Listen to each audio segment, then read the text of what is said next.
In order to see if this engine runs or not, I'm simply just going to pull on the pull cord with the ignition on and see what it does.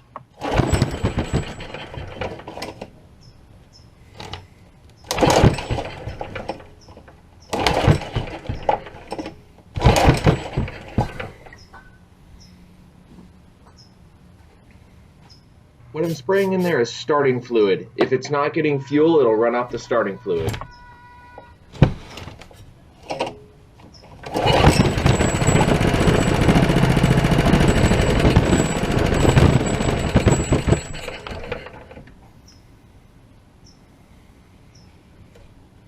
Well, obviously it has spark and it has air, but it only runs on the starting fluid. You'll see I'll pull on the string a couple more times. Without the starting fluid in there, it just will not run.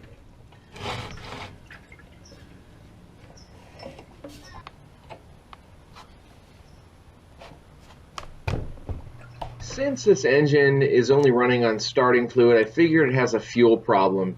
And a common problem on any small engine that's been sitting around for a while is that the carburetor's gummed up. So what I'm doing now is I'm pulling the 10mm bolt off of the carburetor bowl, and I'm going to open it up and pull the jets out of there, which you'll see how you do in a second, and just give it a nice thorough cleaning.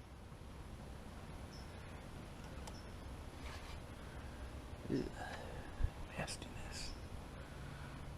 And just like I suspected, that carburetor bowl has a bunch of junk in the bottom of it. Now what I'm going to do is I'm going to go ahead and I'm going to pull the float out of it, which just comes out with this little pin right here. That pin just slides out. I like to pull those out because they're kind of fragile. Once that's out, I'm going to go ahead and inspect it. And once I finish inspecting it, I'm going to go ahead and take out the main jet. And that float is actually in pretty darn good shape. And the float being able to obviously float above the gas, basically what it does is it regulates the fuel in the carburetor bowl. When the float lifts up, it closes the needle and seat and stops the fuel flow, and basically, like I said, regulates the fuel into the carburetor.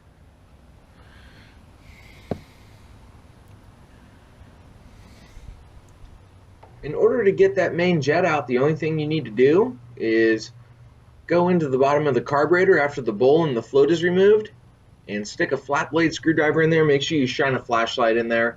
You'll see the main jet. It just has a notch cut out of it, so you can get a flat blade screwdriver in there and just unthread it.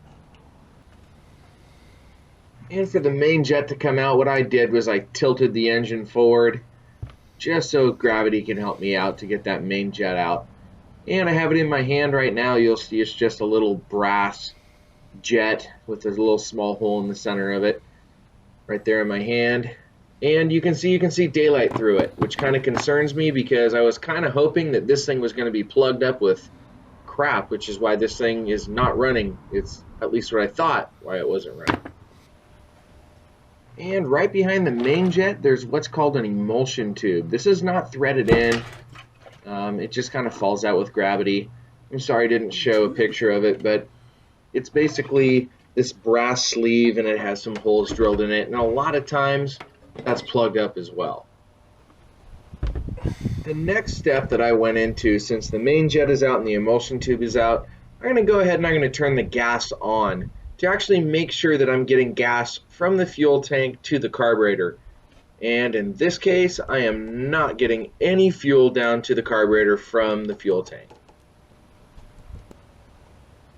In order to dig in further to why I'm not getting fuel to the carburetor, I'm going to go ahead and I'm going to pull the plastics off. It's just two 10mm nuts, and then that just slides right off. And there's one more hidden 10mm, not really hidden, it's actually right in front of me, right on top of the carburetor by the air intake. With the hardware removed, that plastic piece just slides right out. And there's a little spacer for the carburetor that just slides off as well. And once that spacer is removed, the carburetor can now move freely on those studs. And I can see in the carburetor right now, looks nice and clean, but I'm going to inspect that fuel shutoff before I move forward. I have a feeling that that might be plugged. Now I'm going to go ahead and spray some brake clean in the carburetor and into the jets. But as you'll see here in a second, I decided to take the carburetor off completely. Well, I think I pinpointed the problem on this Honda engine right here. Here's the inlet right here where the fuel comes out of the tank and goes through this little section right here. This is where the drain valve goes. And that hole on the left was plugged, so it wasn't allowing any fuel to go from the tank to the carburetor. So stuck a little bit of bicycle cable in there and was able to free up whatever was in there. So I'm going to go ahead and clean it out with some brake clean now. And it seems to be good.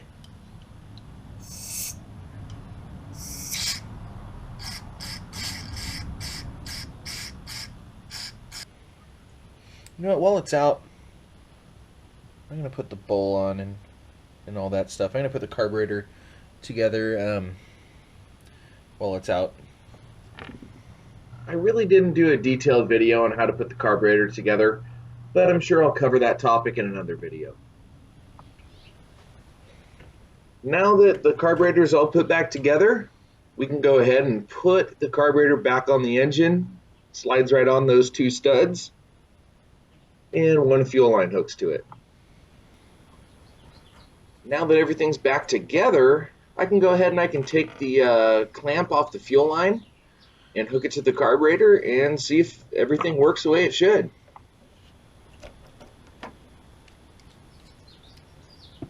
And as you can see, I have a fuel leak. I think I screwed up. This washer is in the wrong spot. That's my bad. We're going to get it in the right spot. Goes like this, and the washer goes on top. We live and we learn. My wife is calling me. Yes, dear. Okay, here we go. How does that feel? Oh yeah, that feels better. And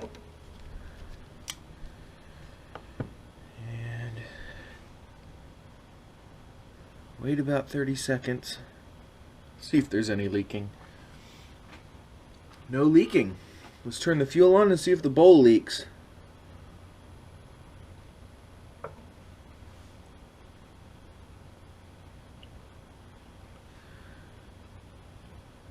Alright. It does not seem like the bowl is leaking. After I saw that there was no leaks, I figured it's time to hook the throttle back up, but with those stubborn springs, hooking that throttle back up was a little more difficult than I thought. I have gotten it into a not so fun spot. So everything's back together. I'm gonna get this baby started up. Gonna go ahead and pull the string on it and see what happens.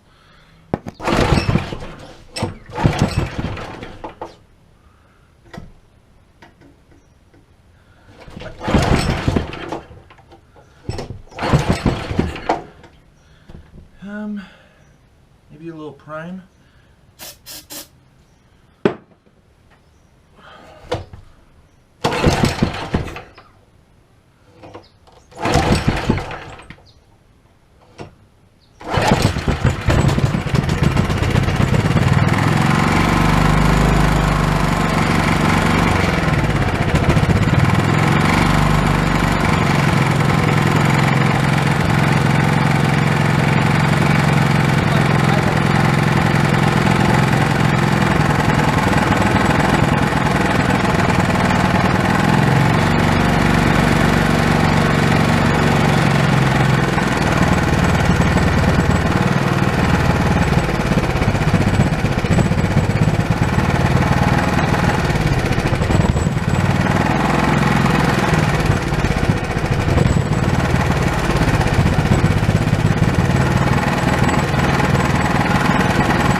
well, now that this engine's running, I can finally put it to use.